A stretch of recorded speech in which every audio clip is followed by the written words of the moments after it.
Pak? Kemarin sudah saya perjelas lagi bahwa penyidik dalam hal ini akan melakukan penangkapan terhadap yang bersangkutan. Nah, maka itu saya tanya, setuju tidak kalau dia pecat? Setuju tidak kalau diberhentikan? Takbir! Angkat tangan semua, takbir! Saya minta nih panitia rekam nih semua. Itu yang ngomong tadi, yang tadi ngomong setuju, rekam semua. Kita mau kirim ke istana. Sebab kalau nggak direkam, nanti di istana bilang, Pak Presiden yang ngomong begitu cuma Habib Rizik doang. Yang protes cuma Habib Rizik doang. Yang minta dipecat cuma Habib Rizik doang. Nah, tapi kalau begini, ini ribuan, puluhan ribu yang hadir, saudara. Nah, jadi kita sorot semua, jawab rame-rame, rekamannya saya bawa ke istana. Setuju tidak? Saya katakan, harus bertanggung jawab. Jangan enak-enak kau. Siap-siap kau dipanggil kejaksaan. Kan mereka ngejek, Prabowo itu hanya bisa ngomong di podium aja. Oh ya? Bapak Prabowo Subianto Presiden segera perintahkan Panglima TNI. Jangan sampai perang ini Pak di negeri kita Pak. Jangan. Kalau Presiden nggak mau tahu, Panglima TNI nggak mau tahu, Kapolri nggak mau tahu, saya akan bikin pasukan besar-besaran se-Indonesia. Kita akan perang, kita akan kejar. Kita akan kejar, hajar, habisi, ganyang semua monyet PKI yang selama ini menghina ulama, menghina habaib, menghina muhibbin, menghina NKRI, dan pura-pura bela Pancasila. Saya tanya sekali lagi, semua siap berjuang? Siap ikut Habib? Takbir! Pulang dari sini nanti siapin aja asal golok yang tajam, siapin senjata yang kita punya ya. Tiap saat saya bisa beri komando. Ini udah kelewatan. Jadi ini nggak ditangkap sama Kapolri, ini kelewatan. Saya minta kepada Al Khairat, Robito jangan mundur. Nggak ada kata damai. Orang ini harus dijebloskan ke penjara. Dia sudah menimbulkan keonaran. Betul?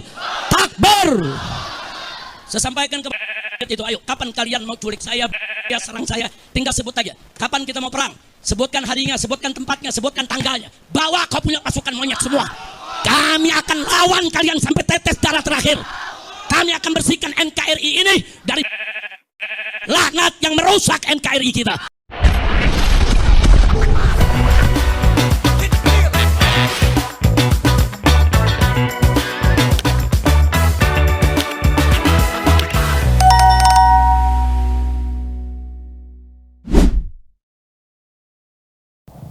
Assalamualaikum warahmatullahi wabarakatuh, sahabat pelita yang dirahmati Allah ya. Ketemu kembali dengan channel ini, semoga sahabat pelita dalam kondisi sehat walafiat dan tentunya masih dalam limpahan dan lindungan yang maha kuasa. Dalam video ini kita sama sekali tidak mau menyudutkan kelompok si A, kelompok si B tentang apa yang terjadi, entah itu kemarin, entah itu yang baru saja sekarang ya, tentang statement-statement para petinggi di negara kita yang mungkin banyak orang-orang tersentil ya dengan ucapan-ucapannya. Tetapi dalam video ini sekali lagi tidak ada maksud untuk menyudutkan pihak manapun. Jadi buat sahabat pelita langsung saja disimak keseluruhan videonya ya. Karena apa? Ketika kita melihat hanya sebatas cuplikan video, takutnya terjadi kesalahpahaman dalam memahami mungkin sebuah video yang sempat beredar di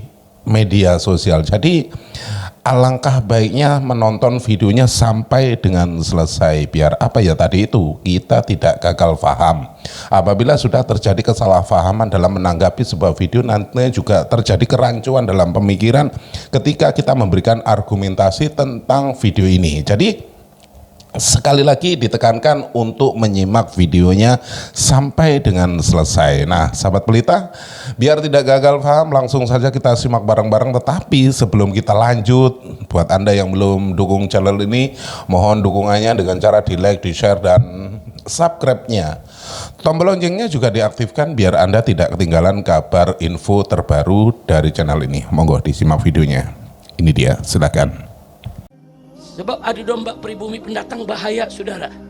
Masyarakat Madura pernah mengalami, saudara, bagaimana peristiwa Sampit, bagaimana peristiwa Sambas, saudara, bagaimana orang di Kalimantan dihasut, diprovokasi. Madura itu pendatang, usir aja. Madura itu pendatang, bukan asli Kalimantan, usir aja pulang. Saudara, akhirnya apa yang terjadi?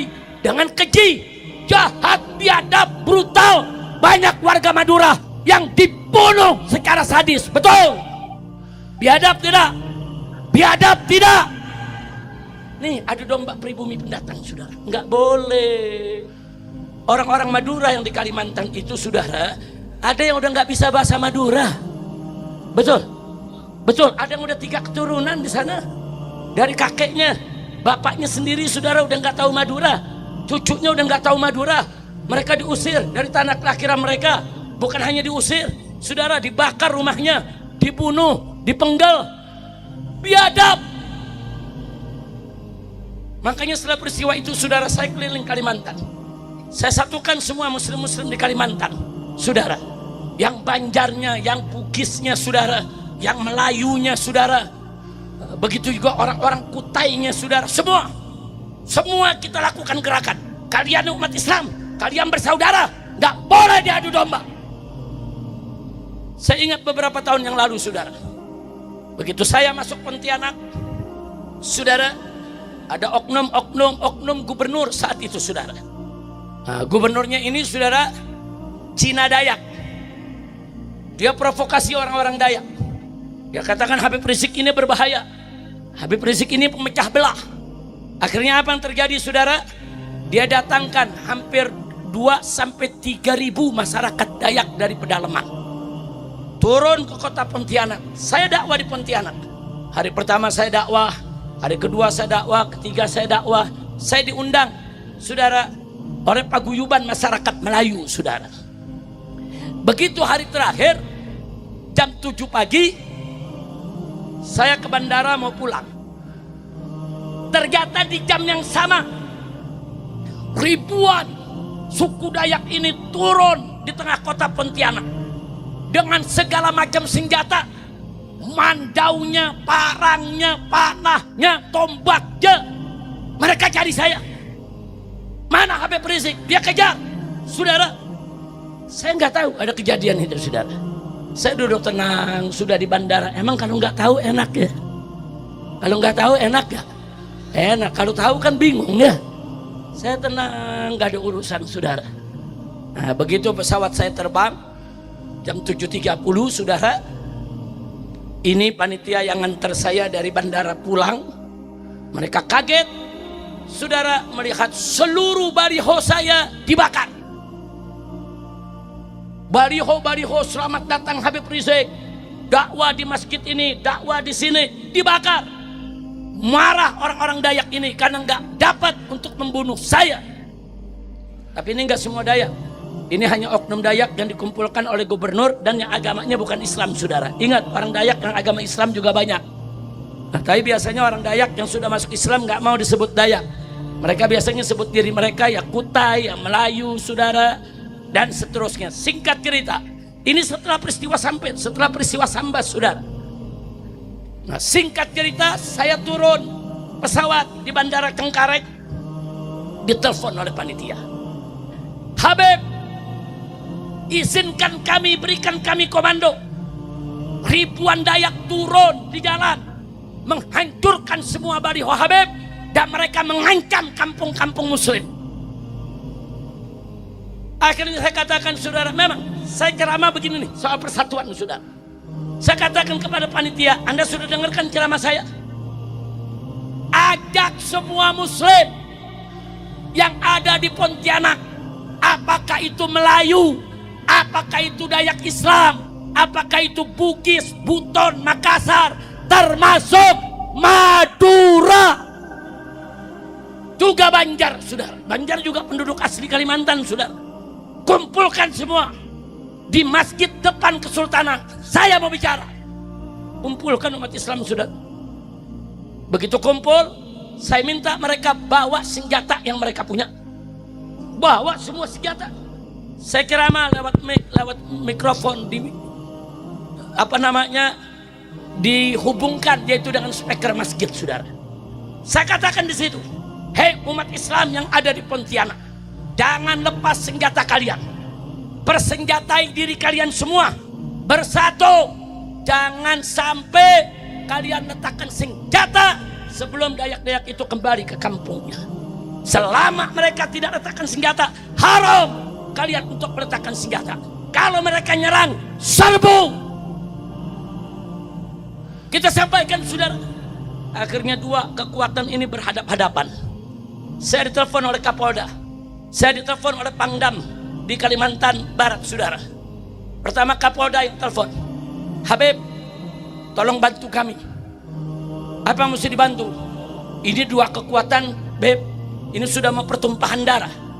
Lalu saya minta Habib berikan komando lewat speaker masjid supaya umat Islam pulang ke rumah. Letakkan senjata mereka, biar nanti kami yang urus. Ini orang-orang Dayak biar kami pulangkan. Nah kemudian setelah itu ditambah, saudara, yaitu panglimanya, pangdamnya bicara, Habib, saya panglima di sini. Saya sepakat dengan yaitu dengan Kapolda. Tolong Beb, umat Islam disuarakan saja, pulang aja, kami yang tangani Beb. Saya tolak, saudara.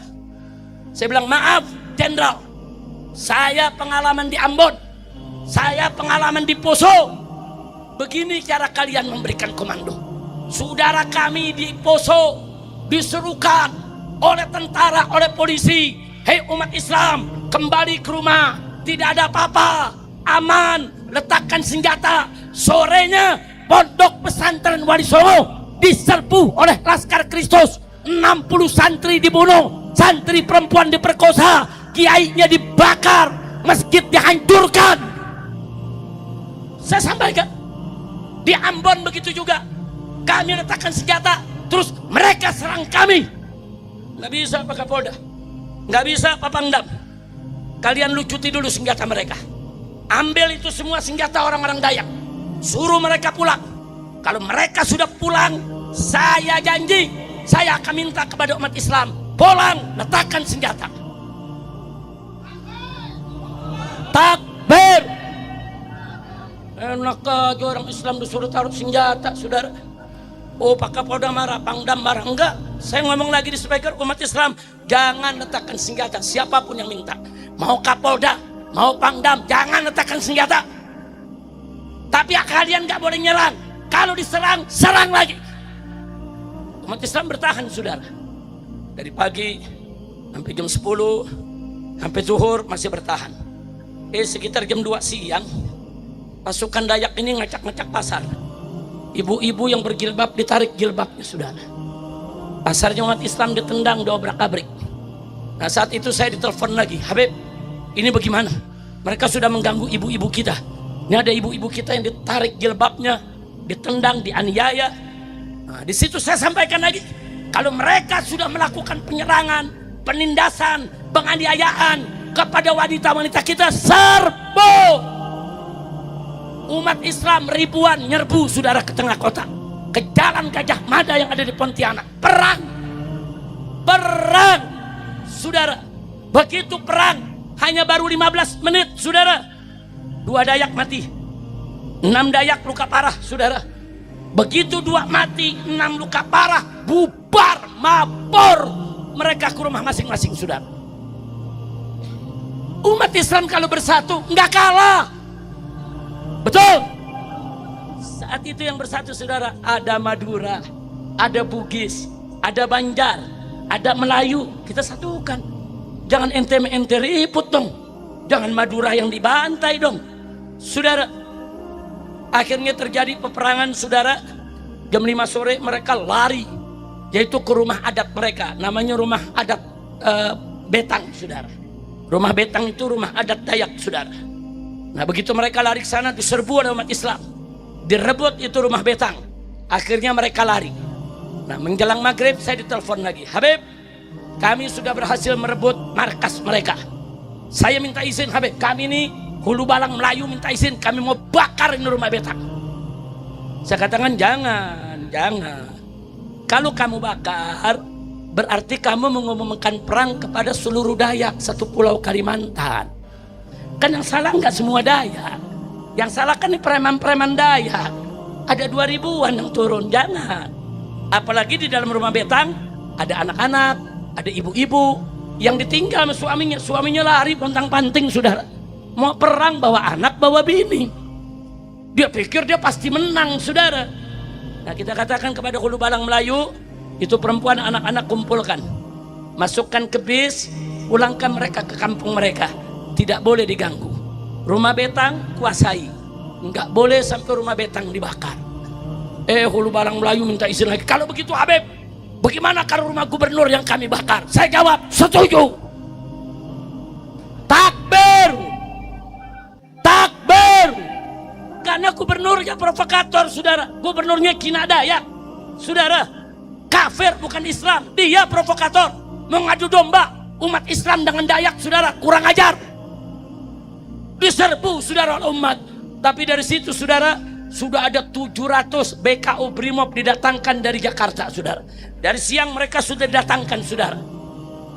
Akhirnya dijegat, dibubarkan kita dengan tembakan-tembakan. Umat Islam gak berhasil membakar daripada kantor gubernur, saudara. Nah besoknya, besok paginya, di mana-mana di kota Pontianak muncul spanduk. Apa bunyinya? Spanduk Dayak. Damai yuk.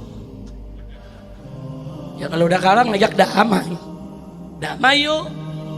Nah akhirnya semua pimpinan Islam diundang oleh Kapolda, oleh Pangdam, ngadep ke gubernur. Habis gubernur dilabrak pada tokoh-tokoh Islam. Anda kalau mau ngadu domba di sini, Anda jangan jadi gubernur di sini.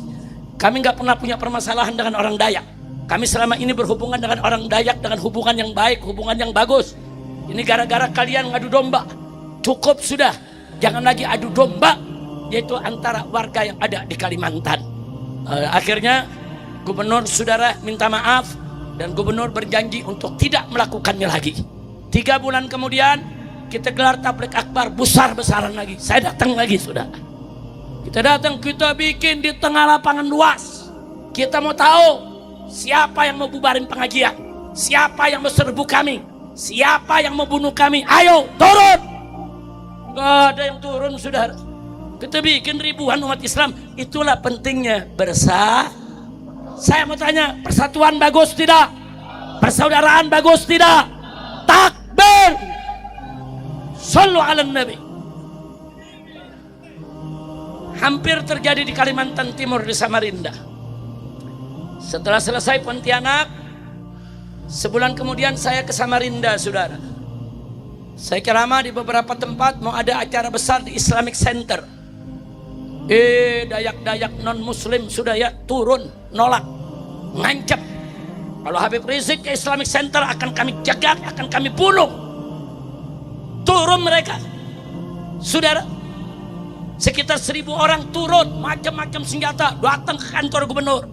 Gubernur harus tutup Islamic Center. Gak boleh Habib Rizik untuk berceramah. Rencana ceramahnya besok malam, saudara. Saya nggak tahu ada demo semacam itu, saudara.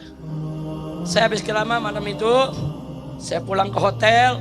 Saya nggak tahu ada demo. Besok paginya, saudara, acara malam pagi, datang kepala suku Kutai, saudara, asli Dayak Kalimantan.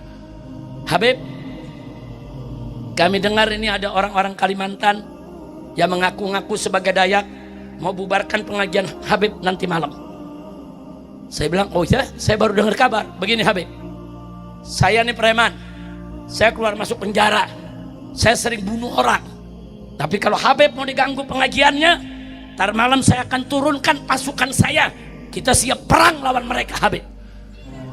Takbir. Ulang ini yang dari Kutai. Datang lagi yang dari Bugis. Saudara, Habib, kami masyarakat Bugis. Nanti malam siap untuk menurunkan pasukan untuk perang lawan mereka. Jalan yang Bugis, datang lagi yang Banjar. Habib, bukan mereka aja yang asli Kalimantan, kami Banjar juga asli Kalimantan. Kami nggak reda. Mereka seenak-enaknya untuk menolak Habib. Mereka ngundang pendeta, kita nggak ganggu. Mereka ngundang misionaris, kita nggak ganggu. Gereja mereka bikin acara, kita nggak ganggu. Kenapa kita mau bikin mereka ganggu?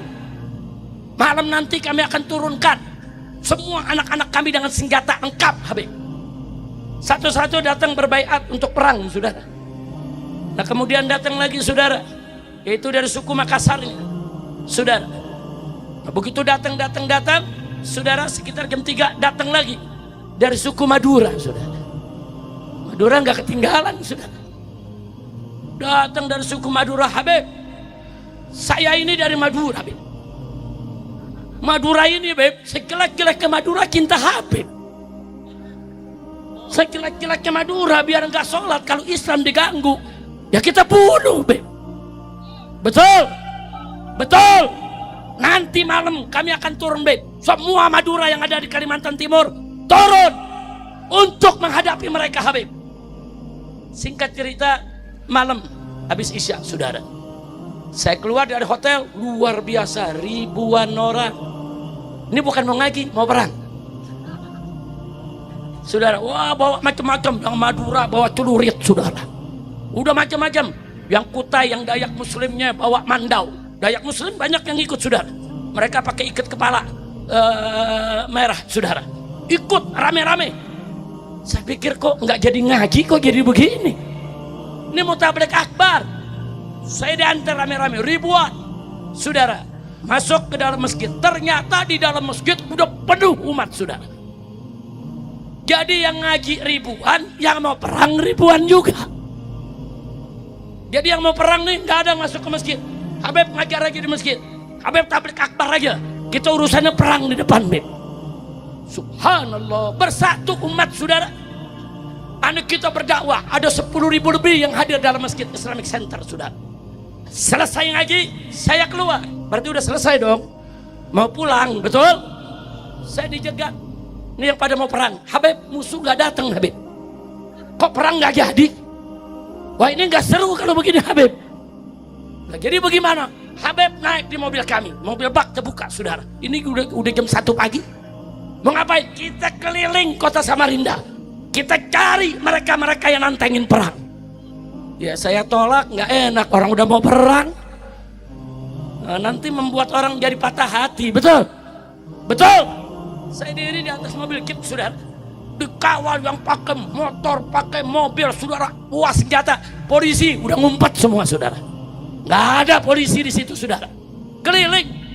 Keliling kita semua kota Samarinda sampai pinggir-pinggirnya. Mana kita cari? Siapa itu yang nantang perang? Enggak ada. Alhamdulillah. Nah, jelang subuh baru saya sampai di hotel diantar. Mereka tunggu. Nah, karena besok siangnya saya pulang, saudara. Nah, setelah itu baru mereka datang ke gubernur. Mereka minta maaf. Mereka bukan mau bermusuhan. Kenapa mereka takut? Umat Islam bersatu. Semua suku bersatu, saudara. Dayak Muslimnya, Melayunya, Ambonnya, Bugisnya, Makassarnya, saudara. Semua bersatu. Belum dari Maduranya, Jawa, ya saudara, semua bersatu. Kalau kita bersatu, nggak ada orang kafir berani lawan kita, betul? Takbir.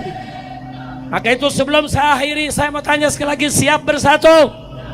Siap bersaudara? Takbir. Kalau kita bersatu bersaudara, nggak bakal ada tuh peristiwa Sambas, nggak ada itu peristiwa Sampit, nggak ada. Nggak usah khawatir, saudara, nggak ada. Peristiwa Ambon, peristiwa Poso, nggak bakal terulang lagi. Syarat kita wajib untuk bersatu. Nah, maka itu saya mau tanya sekali lagi, siap bersatu? Mau dipecah belah tidak? Mau dipecah belah tidak? Baik, saya mau tanya, habaib di Indonesia penjajah bukan? Penjahat bukan? Betul? Jadi kalau ada yang mengatakan habaib itu penjajah, ngawur tidak? Kile tidak? Kile tidak? Kile tidak? Maka itu saya minta umat Islam di Madura, bersatulah, insya Allah. Baik. Ada yang menarik yang kita bisa baca dari tulisan Dr. Sugeng pada hari ini, yaitu apabila kita mempercayai nasabnya Balawi, berarti baca selawatnya salah alamat, karena Nabi Muhammad adalah unit biologis.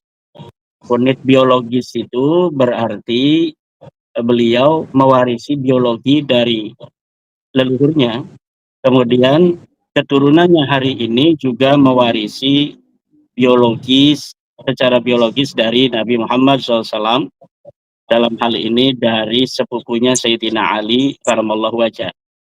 Jadi apabila Nabi Muhammad kita yakini sebagai unit biologis, bukan hanya dia sebagai individu langit, berat hokinya. Kita tanya Krista. Mending kristalin aja. Promo hoki kristalin. Beli sebagai makhluk biologis yang mewarisi biologi dari leluhurnya dan menurunkan biologi kepada anak-anaknya dan keturunannya hari ini, secara garis perempuan dari anaknya dan secara garis laki-laki sama dengan dirinya, haplogrupnya J, karena yang menjadi suami dari anak perempuannya adalah sepupunya yang memiliki haplogrup yang sama. Maka barang siapa yang hari ini bersolawat kepada Nabi Muhammad yang unit biologisnya berbeda, maka ini konsekuensinya seperti apa? Ini perlu dibahsul masailkan. Bagaimana seorang makhluk biologis kemudian ilmu pengetahuan telah konklusif mengkristal terhadap kesimpulan ilmiah bahwa berdasarkan keturunan-keturunannya yang sahih secara genealogi dan historis, bahwa Nabi Muhammad adalah J1, tetapi kemudian kita meyakini unit biologis yang lain, yaitu dari Ba'alawi yang haplogrupnya G, yang secara ilmu genetika itu mustahil seorang unit biologis di masa lalu hari ini memiliki keturunan yang berbeda-beda haplogrupnya dari 1300 tahun yang silam.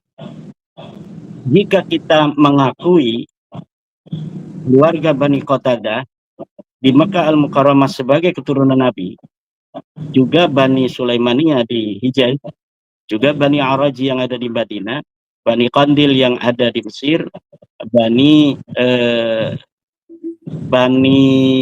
Faiz yang ada di Karbala, Bani Rasi yang ada di Yaman, yang tanpa ada kompromi hasil tes DNA mereka sama, padahal di antara mereka ada permusuhan politik di antaranya. Tetapi ketika hari ini mereka tes DNA, semuanya tes DNA-nya identik. Mereka semua berada di dalam haplogrup J1 dengan penanda genetik Sayyidina Ali 10.500. Nah, kemudian ada yang lain dari Ba'alawi yang ngaku juga turun Nabi, tetapi subclan atau haplogrup dari mereka yaitu haplogrup G, yang tentu tidak akan bertemu dalam satu kakek bersama pada 1300 tahun yang silam. Ini dalam ilmu biologi adalah mustahil mereka bersepupu. Kalau kita mustahil bersepupu antara Bani Qatadah dan seluruh para keturunan Nabi yang sahih ini secara ilmu nasab, dan saya sudah menjajalnya. Saya sudah menjalankan penelitian terhadap keluarga Bani Qatadah secara ilmu nasab. Saya tracking nama-nama yang ada di dalam urutan silsilah Bani Qatadah. Saya kemudian menjalankan metodologi historis dengan heuristik, kemudian kita interpretasi atau kritisasi sumber, kemudian interpretasi sumber, bahwa setiap nama yang ada di Bani Qatadah itu sejak 287 Hijriah sampai hari ini itu verifikatif. Semua nama ada di dalam kitab-kitab nasab, mulai kitab nasab Siri Silsilatil Alawiyah yang ada di abad ke-4 Hijriah, kemudian dalam abad ke-5 3 kitab yang menjadi saksi keluarga Bani Qatadah ini ada semua, yaitu kitab Al-Mazdi, Muntaqilatul Talibiyah, dan kitab Tahdhibul Ansab. Kemudian di abad ke-6 ada kitab Asy-Syajarah Al-Mubarakah, di abad ke-7 ada kitab Al-Fahri, di abad ke-8 ada Al-Asili dan As-Sabatul Musan, di abad ke-9 ada kitab Umdatul Talib As-Sughratul Kubra. Kemudian terus sampai abad ke-14 saya teliti, semuanya verifikatif. Uji petik yang saya lakukan untuk keluarga Nabi Bani Qatadah, keluarga Raja Yordan ini, semuanya sosok historis dan semuanya sesuai dengan urutan nasab. Seorang ayah memiliki anak seperti apa yang ada dalam silsilah nasab itu, dan seorang anak ini kemudian mempunyai anak lagi seperti apa yang ada di dalam silsilah nasab itu juga. Terus sampai ke Raja Abdullah, semuanya verifikatif. Nah, kalau misalnya secara ilmu nasab, uji historis ini sudah sahih. Nah, kemudian yang kita belum uji adalah dari orang-orang yang mengaku yang lain. Dari Bani Qandil saya belum uji. Tetapi saya tidak perlu uji, karena hanya dengan mengkias, menganalog hasil daripada uji tes DNA-nya yang identik dengan Bani Qatadah, maka ini membuktikan salah satu itu saling menguatkan yang lain, satu menguatkan yang lain, dan yang lain menguatkan yang satu. Kemudian dengan Bani Faiz yang ada di Karbala, dengan Bani Araj yang ada di Madinah, dengan Bani Arras yang ada di Yaman, semuanya identik memiliki penanda genetik yang sama, yaitu haplogrup G dengan subklatnya yang masing-masing berbeda-beda. Tetapi untuk Balawi ini la wujuda linasabihi syai'un, tidak ada sesuatu pun eksistensi dari nasabnya yang bisa kita verifikasi. 11 nama yang ada di dalam silsilah nasab itu adalah manusia-manusia ahistoris, fiktif, tidak ada dalam kitab nasab, tidak ada di dalam kitab sejarah. Kemudian ketika kita gunakan metodologi ilmu nasab dengan memverifikasi apakah seorang nama ini adalah anak dari seseorang yang sesuai dalam silsilah itu tidak sesuai, tidak ada. Contohnya Ubaid tidak terbukti sebagai anaknya Ahmad. Sahabat pelita yang dirahmati Allah ya, keseluruhan video sudah kita simak bareng-bareng ya. Semoga kita bisa mengambil hikmah dari apa yang sudah kita tonton dan kita bisa menjadikan sebuah pelajaran, entah itu dalam hidup kita, entah dalam kegiatan kita sehari-hari, bahkan dalam bertutur kata. Banyak orang terkeliru ketika menanggapi sebuah video, banyak orang terkeliru ketika melihat ya, entah itu antara suka dan tidak suka yang namanya ketika menonton video itu pastinya sumber-sumber berita yang mungkin ada yang pro, ada yang kontra, yang namanya berita ya pasti yaitu tadi ada pro dan kontranya, dan di sini kita tekankan apabila kita kontra ketika memberikan sebuah argumen, sekali lagi ketika kita berdiskusi itu harusnya menyatukan misi, biar apa ya, persatuan dan kesatuan kita itu tetap terjaga, sahabat pelita ya. Banyak dari kalangan kita itu ya sekali lagi ketika pro dan kontra, yang kontranya itu karena mungkin kurang suka, yang ketika pro itu janganlah memandang atau melihat sesuatu dari kacamata Anda sendiri dan memaksakan kehendak ketika memberikan sebuah argumen.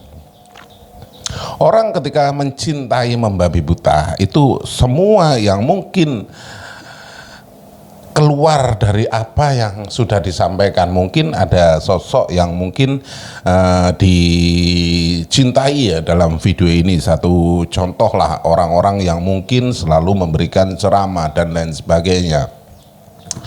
Dan orang itu kebetulan merupakan idola ya, junjungan lah katakanlah ya, seperti itu. Sehingga apapun yang keluar dari mulutnya ataupun ucapan-ucapannya itu selalu dibenarkan, walaupun kadangkala itu ada unsur yang mungkin kesalahan ya dalam memberikan wejangan, memberikan tausiah dan lain sebagainya.